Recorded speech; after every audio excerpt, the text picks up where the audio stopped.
A atração a seguir é recomendada para todas as idades.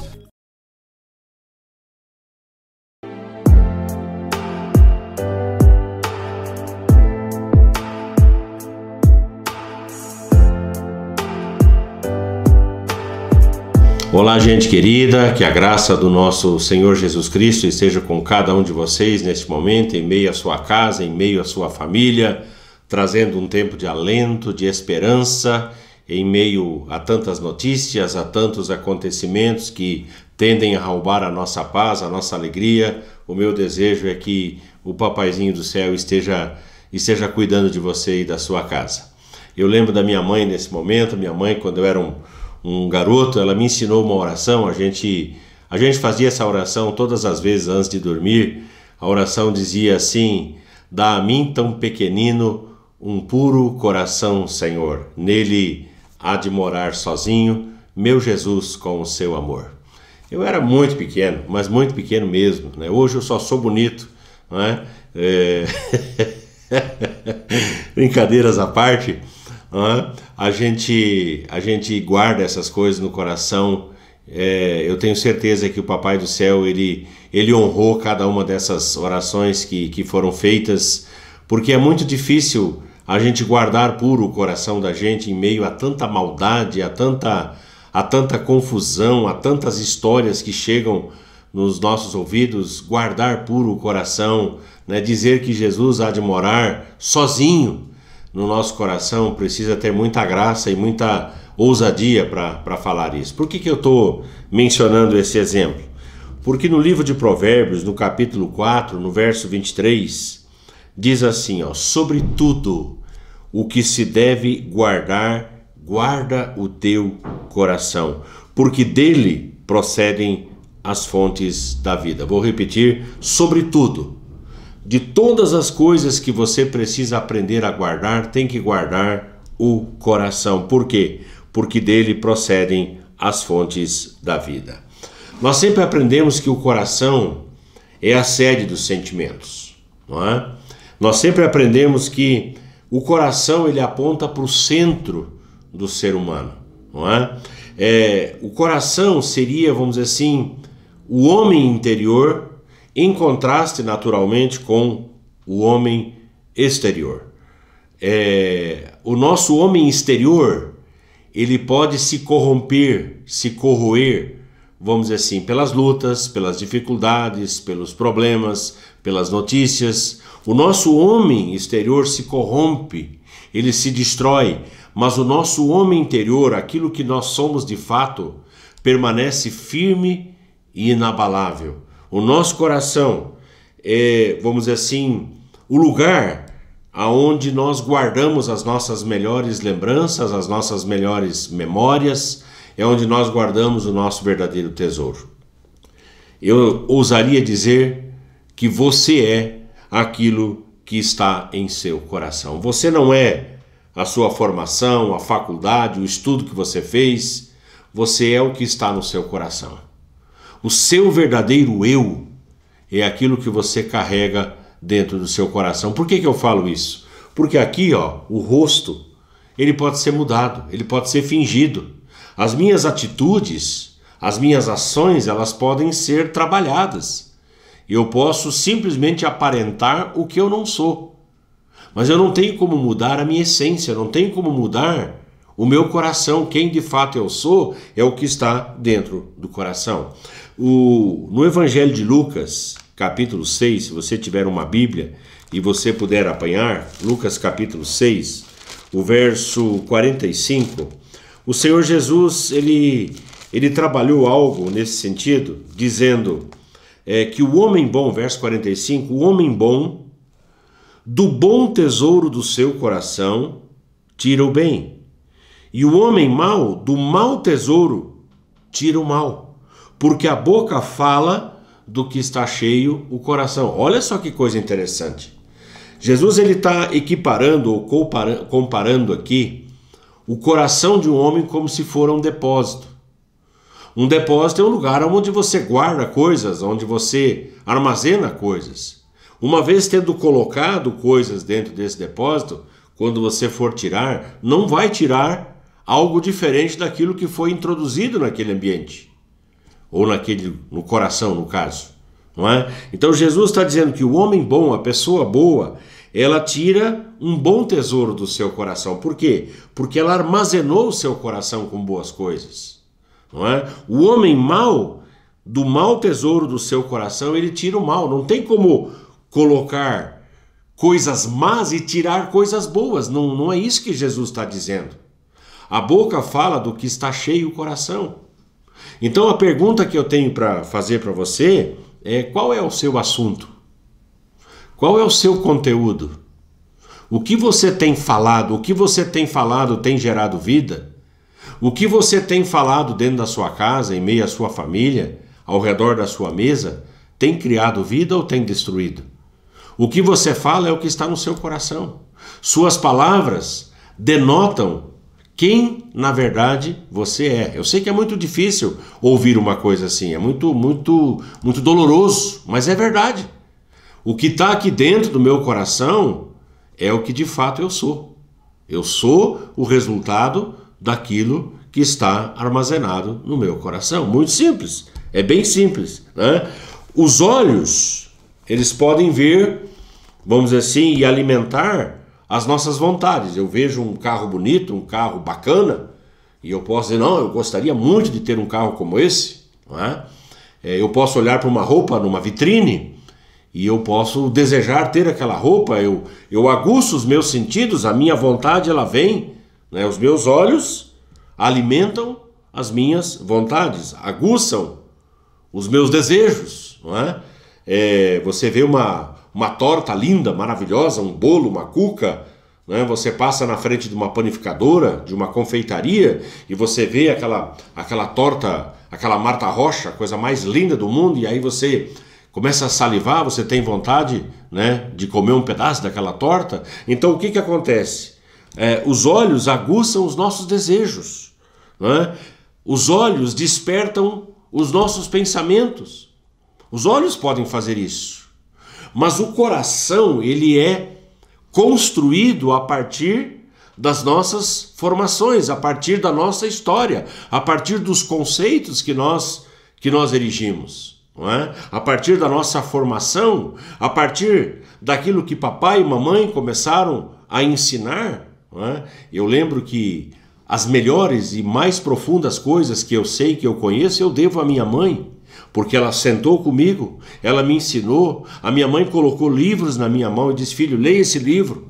Eu já contei histórias aqui nesse sentido. Então a minha formação, ela veio, para começar, da minha mãe. A minha formação veio de pessoas que Deus colocou do meu lado, que me mentorearam, que me orientaram, que me disseram: olha, segue por aqui, leia tal material.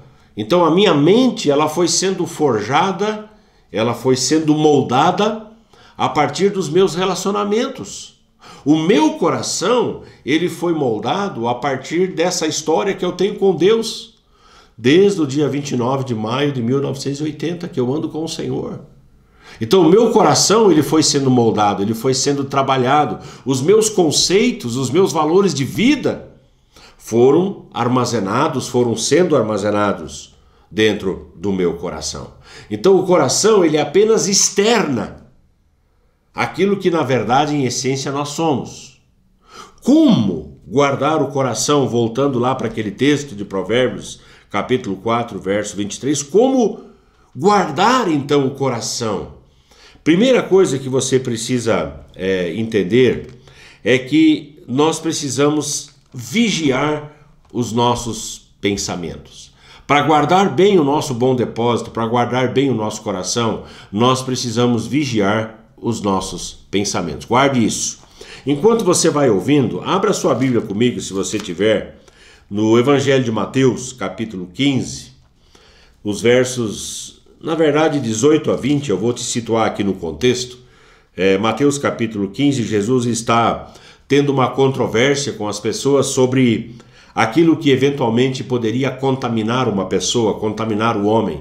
E Jesus, ele trabalha dizendo que não é o que entra que contamina, não é o ingerir um alimento sem lavar as mãos, apesar de ser uma boa ação, uma boa atitude, mas não é isso que contaminaria o ser humano, mas é o que sai do bom depósito ou do mau depósito, é o que sai do coração. Então ele está tendo essa controvérsia, né? E ele fala: o povo me honra com os seus lábios, né? Me adora, ensina preceitos que são preceitos de homens, né? Mas o seu coração está longe de mim. Então a boca, ela pode externar algo que não esteja aqui. Eu posso falar simplesmente de boca, porque o meu coração, ele está cheio de algo que foi armazenado durante anos, e a minha boca pode não querer expressar isso. Mas ao mesmo tempo eu sei que a minha boca fala aquilo que verdadeiramente o meu coração está lotado, está cheio, não é? Então Jesus ele vai trabalhando isso, e aí no verso 18 ele diz assim: ó, o que sai da boca vem do coração, e é isso que contamina o homem. Ou seja, não é o ritual, não é o exterior, mas é aquilo que se pronuncia, é aquilo que se fala, é aquilo que se diz, que é o resultado daquilo que está no coração. Porque do coração do homem, ele diz, procedem os maus desígnios, procedem os homicídios, os adultérios, a prostituição, os furtos, os falsos testemunhos, as blasfêmias. E são estas coisas que contaminam o homem, mas o comer sem lavar as mãos não o contamina. Então essa é a primeira coisa que você, nesse instante, precisa aprender a fazer, é vigiar os seus pensamentos.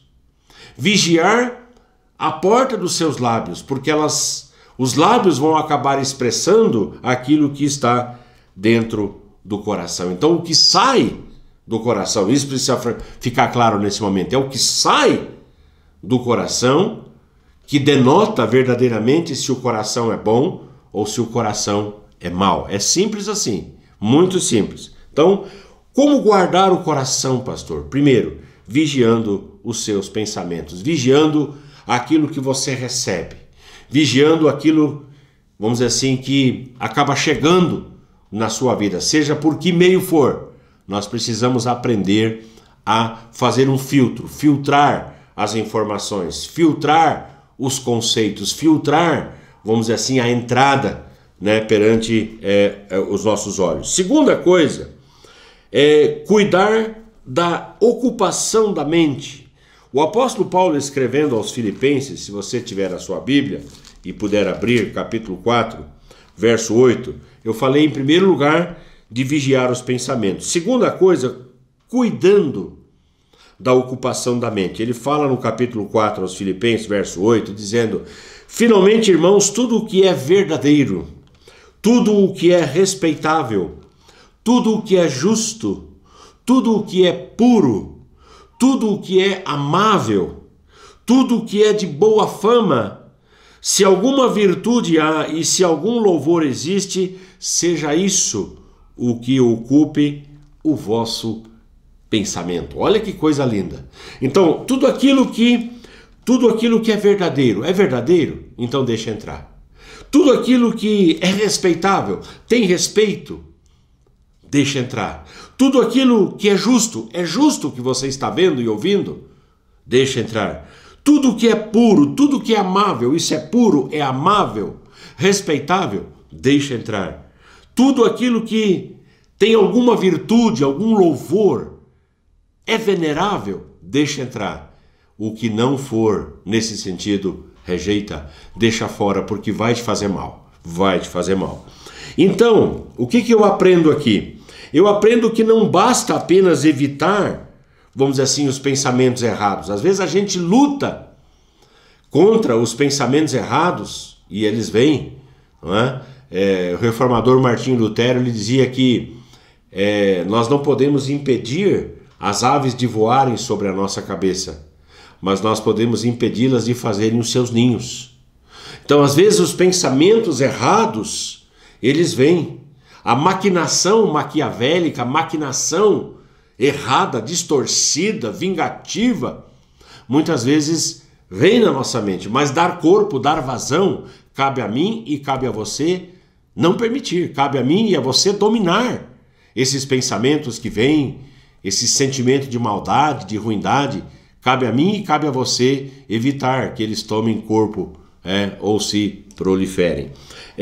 Na carta de Paulo aos Colossenses, capítulo 3, se você tiver a Bíblia, como eu sempre digo, vá nesse endereço, Colossenses capítulo 3, diz assim, portanto, se fostes ressuscitados juntamente com Cristo, buscai as coisas lá do alto. Olha só que coisa linda, buscai as coisas lá do alto, ou seja, as coisas que são do Pai, as coisas que são de Deus. Buscai as coisas lá do alto, onde Cristo vive, assentado à direita de Deus. A Bíblia diz que o Senhor Jesus, ele ressuscitou dentre os mortos e foi assunto ao céu e assentou-se à direita de Deus Pai Todo-Poderoso, de onde virá para julgar os vivos e os mortos. É o que nós proclamamos nas palavras do credo apostólico. Então, Jesus, ele ocupou o lugar que era seu antes da fundação do mundo, o seu lugar de direito, o seu lugar de herança, junto ao Pai, à direita do Pai. Então, se fostes ressuscitados com Cristo, buscai em primeiro lugar as coisas lá do alto. Segunda coisa, versículo 2, ele diz, pensai nas coisas lá do alto, não nas que são daqui da terra. Então eu creio que esse talvez seja o nosso maior desafio nessa crise moral que nós estamos vivendo no nosso Brasil. Sim, é uma crise moral. É uma crise moral, aonde o que de mais fétido, o que de mais podre e o que de mais assombroso existe está vindo à tona. Nós temos que aprender a ocupar a nossa mente com as coisas que são de Deus, com as coisas que são do alto. Nós temos que pensar naquilo que edifica, naquilo que constrói. E nesse sentido, nós como igreja, nós somos e vamos continuar sendo daqueles que nadam contra a correnteza. Nós vamos ser daqueles que continuam falando de valores eternos, de valores morais, de valores que nunca saem de moda. O que nós estamos vendo e vivendo no nosso Brasil hoje é uma vergonha. É uma vergonha, eu digo de novo, é uma vergonha. De tanta falcatrua, de tanto roubo, de tanto desmando, nós estamos chocados com o que nós estamos vendo. E nós como igreja, nós não podemos deixar o nosso coração ficar envenenado. Sim, eu tenho visto, eu tenho percebido pessoas envenenadas por causa dos conceitos errados, por causa dos conceitos mundanos. E nós nunca, escute o que eu estou dizendo, nós nunca como igreja vamos fazer a mesma coisa. Você e eu temos o direito e o dever de agir de maneira diferenciada, de pensar de maneira diferenciada, de agir com decência, com ética, com moral, de pensar e defender valores que não se mudam por governo A, por governo B. Nós vamos continuar pautando a nossa vida pela Bíblia Sagrada. Tem um camarada por aí que está dizendo que está voltando para o Brasil e que ele diz que ele vai banir a Bíblia dos lares, vai banir a Bíblia das escolas. Ele pode tentar tirar, mas ele não vai tirar o que está aqui dentro do nosso coração, porque a boca fala do que o coração está cheio. O meu coração está cheio de Bíblia, o meu coração está cheio da palavra do Senhor, o meu coração está cheio do amor de Deus, o meu coração está cheio de respeito por você, e tudo aquilo que você vai me ouvir falando são as coisas da Bíblia Sagrada, são as coisas que edificam, que constroem o reino de Deus. Ah, pastor, mas o senhor não tem medo? Eu falei, não tenho medo. Eu sempre digo, falo na igreja, eu não tenho medo, porque eu sei em quem tenho crido. Eu sei o Deus que eu sirvo. Nunca, jamais, na história, alguém que andou com o Senhor em verdade e em retidão ficou desamparado. E é essa promessa que eu libero sobre a sua vida, sobre a sua casa, sobre a sua família. Ocupe o seu coração com as coisas que são de Deus, com as coisas que são da palavra. Pense nas coisas que edificam e não nas coisas que estão entupindo e fazendo o seu coração ficar meio que putrefeito. Não deixe isso acontecer. Pense nas coisas do Senhor. Ocupe a sua mente com a palavra do Senhor. Salmo 119, o verso 11 diz assim: guardo no coração as tuas palavras para não pecar contra ti. Guardo no coração, encha o seu coração com a palavra do Senhor. O Salmo 1, o verso 1 ao 3 diz: bem-aventurado o homem que não anda no conselho dos ímpios, não se detém na roda dos escarnecedores, nem se assenta na roda dos escarnecedores, antes o seu prazer está na lei do Senhor e na sua lei medita de dia e de noite. É isso que você tem que fazer. Saiu uma pesquisa, e eu fiquei apavorado com essa pesquisa, mostrando que quase 4 bilhões de internautas no mundo nós temos, quase 4 bilhões. Eu acredito que esse número já esteja superado. Uma média mundial de 35,7 horas por mês as pessoas gastam na internet. E no Brasil essa média chega a 40,2 horas por mês. Eu acredito que o número seja muito maior. Então nós estamos às vezes entupindo a nossa mente, o nosso coração com aquilo que vem bombardeado da TV, com aquilo que vem bombardeado da internet, e nós esquecemos que nós precisamos nos debruçar sobre a santa e poderosa palavra do Senhor, porque as palavras do Senhor são vida. São essas palavras que precisam estar no nosso coração, como lá no livro de Deuteronômio capítulo 6 nos está sendo dito, está sendo ensinado.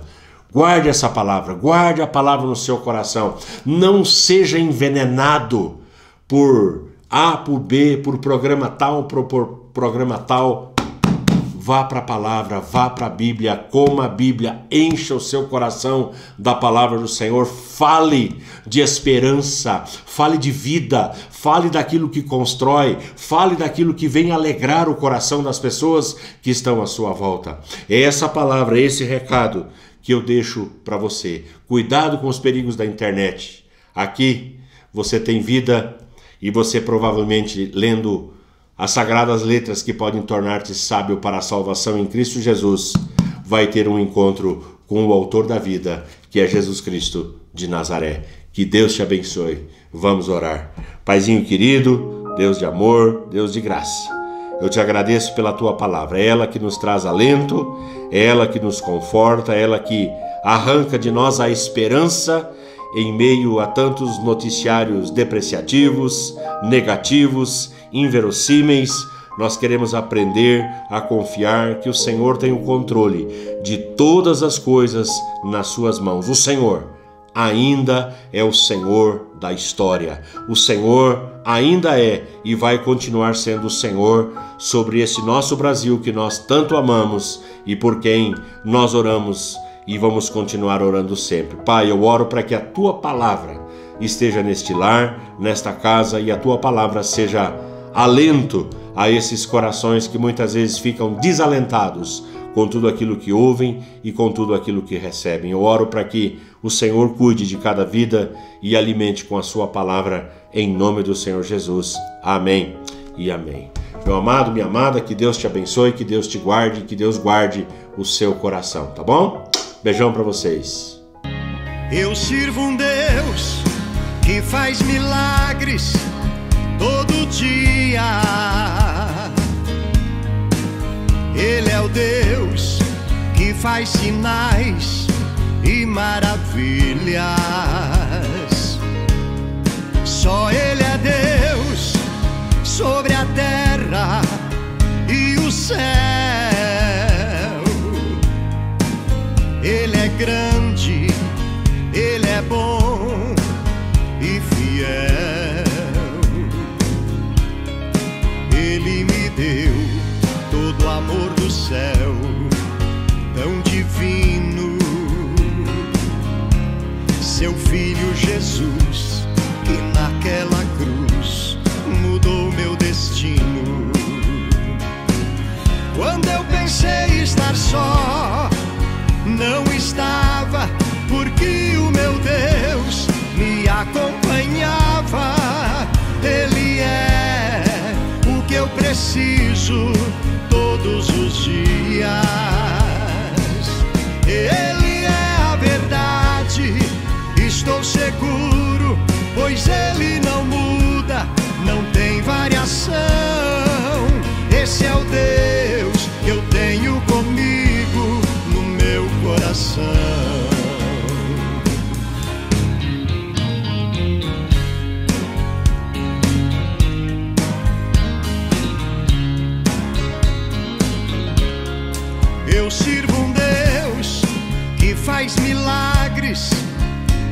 dia.